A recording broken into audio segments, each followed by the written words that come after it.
what is the definition of success? And is it different to the definition of being rich? And does being rich mean financially rich, or does it mean culturally, spiritually, all those kind of things?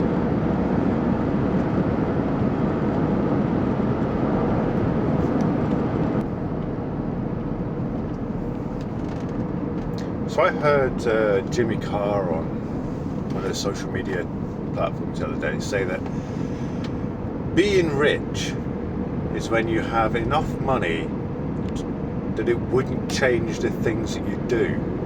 Now I think this is quite interesting because I heard this a couple of weeks ago and I've been thinking about it a lot, and I think it's true, and I think I probably got there quite a long time ago. So I know exactly why I started a business, why I left my job as a teacher and set up a business, or went self-employed to start off with. And what it was is I wanted to earn my wages, my wife's wages, and be able to say, take a year out if you want to raise a family, which is what she did want. But I think that once you've kind of achieved that, and I don't live in a big house, and I'm driving a van, but I went through a process where I got together with a business coach. And very quickly I got sucked into this: what kind of car do you want? What sort of house do you want to live in? What sort of watch do you want? Do you want to have an aeroplane? Do you want to have a helicopter? And I had a friend who had all these things, and I must admit I was probably really jealous. I remember going to his house and they had a Ducati. Some of you will know who I'm talking about, and it was like a limited edition, and he had Harley Davidsons and things. But after about a year and a half of getting sucked into this stuff, I realised that it just really wasn't for me. So, I think this watch cost me 37 quid. But I bought a fancy watch. I had a two-seater sports car that 350 brake horsepower, something like that, I don't know. I did get a bigger house than I lived in, but I quite liked the house I lived in before. Because what I realised was these things just weren't really important to me.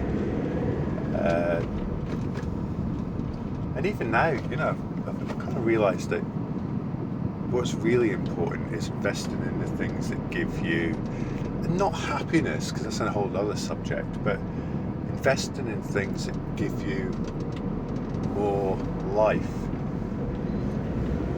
So I spent quite a lot of money a couple of years ago on this jet board. It's a surfboard with a jet engine in it, and I absolutely love it. I don't get endorphins from running, doing exercise, anything like that, but I stand on that for half an hour. I'm absolutely exhausted, and my head is just buzzing. I can't concentrate on anything else bar making sure I don't fall out off and injure myself, and I really enjoy it. And I get the same feeling when I go skiing. But those luxuries, and I do think they are luxuries, to me, are so much more fulfilling than a watch, a car, a house that's bigger than I need to live in, a garden that's bigger than I want to tend, or get somebody else to do it. Just curious as to what other people's thoughts are on these kind of subjects, because lots of us get sucked in. I was sucked in. I am the person. I am living proof of getting sucked into a lifestyle that just wasn't me. But I think it's really important that we have to know our why. I read this Simon Sinek book. I think when we know our why and we understand the reasoning behind everything we do, it does give us purpose, it does make us focused, and it does give us more life satisfaction. Tell me what you think.